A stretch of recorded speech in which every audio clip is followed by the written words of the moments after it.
This is an example of how you might explain the invitation challenge matrix in a huddle or with an individual using a piece of paper, a tablet or a whiteboard. Remember, it's all about helping others learn from Jesus, the master discipler.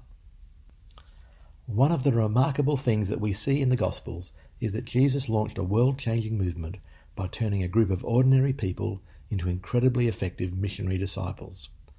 There were many elements to how Jesus did this, but one vital element that has often been overlooked is how Jesus expertly calibrated processes of invitation and challenge.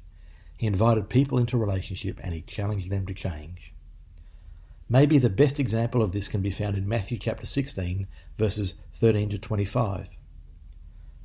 When Jesus came to the region of Caesarea Philippi, he asked his disciples, "Who do people say the Son of Man is?"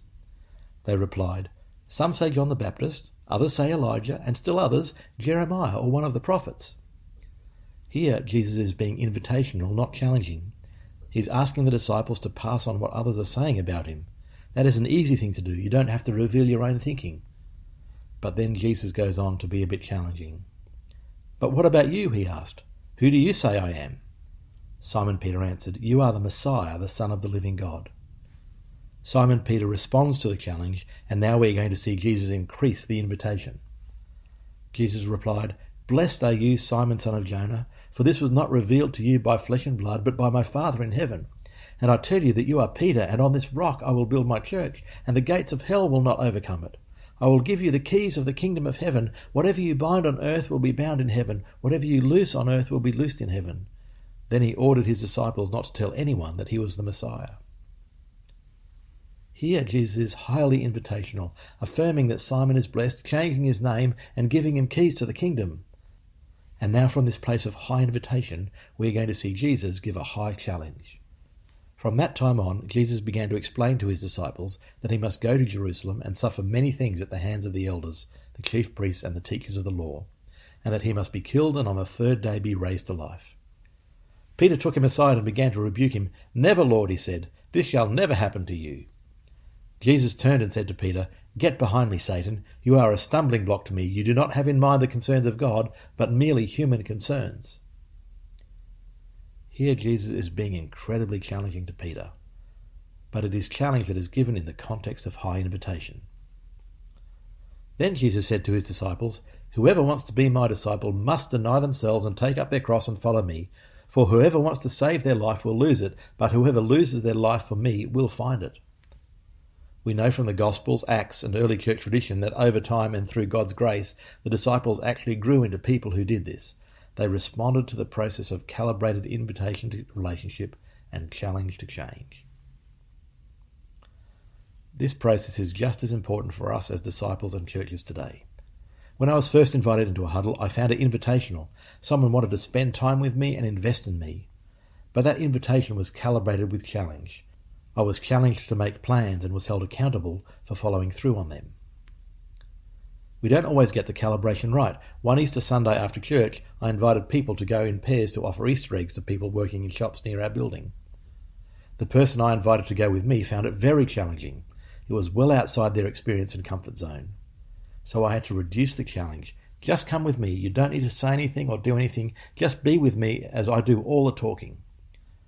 Looking back, I could have calibrated the invitation and challenge better by getting people to practice giving Easter eggs to each other in church before we went to the shops. But the calibration of invitation and challenge also applies to groups. We had been challenging our church through a season of relocation and staff changes, as well as pressing into local mission. We'd even cancelled one Sunday service a month to give people time to be involved in missional communities. We discerned that we needed to calibrate this with increased invitation.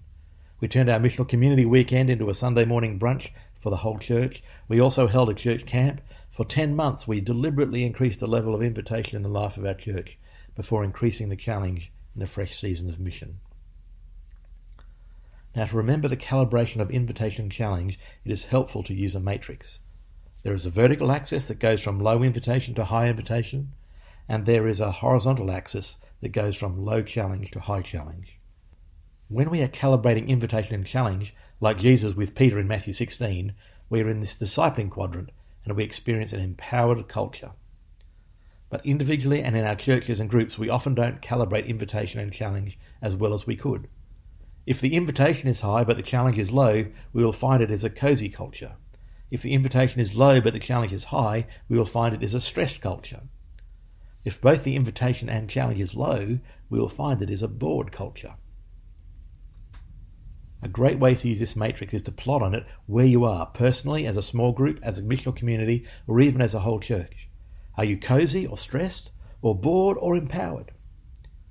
At a church level, it is not uncommon for a church to be cozy, but then what happens, there is often a staff or leadership team that is stressed, trying to make it cozy for everyone else.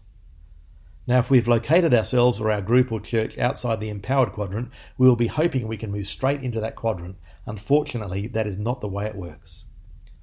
If we are in the cozy quadrant and the challenge to change is increased, it will be a stressful experience, and we will have to travel through the stress quadrant on the way to the empowered quadrant.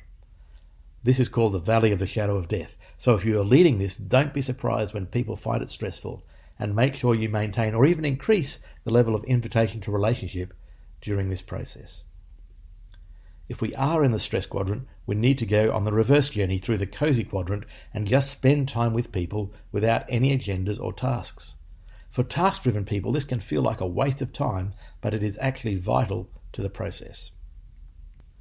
If we are in the bored quadrant, the journey starts by moving into either the cozy or the stressed quadrant. Wherever we are, the process of effective discipleship involves careful calibration of invitation to relationship and challenge to change. Any questions or comments?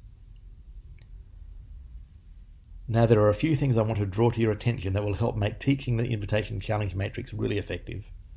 The first is to take notice of the structure, and that structure is scripture first, then a story, and then the matrix. It's really important we always start with the scripture because that is the basis and that is the authority. The matrix can be very sticky and very memorable, and it can be very tempting to leap to doing the matrix, but we want people to remember and understand the actual scripture that it's based on. So it's vitally important that we always start with the scripture, and if we are drawing a diagram, that we also write the scripture down first. The second thing is about using the scriptures. In this particular case, I chose Matthew 16.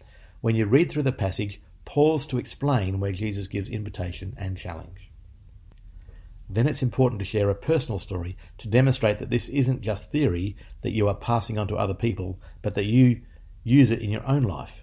It could be about receiving invitation and challenge personally, like my huddle, or giving invitation and challenge personally, like my Easter egg story, or even applying invitation and challenge at a group level, like my church story. Your story doesn't have to be amazing or incredible, just your story. The next step is to draw the matrix. Start with the axes, fill in the quadrants, and then draw the processes for moving into the empowered quadrant. When you have finished explaining the scripture, story, and the matrix, give people an opportunity to ask any questions to clarify their understanding. Then have a go. The first time you teach the matrix, it'll probably feel clunky and you might even leave some bits out. That's okay. Just have a go. You'll get better with practice.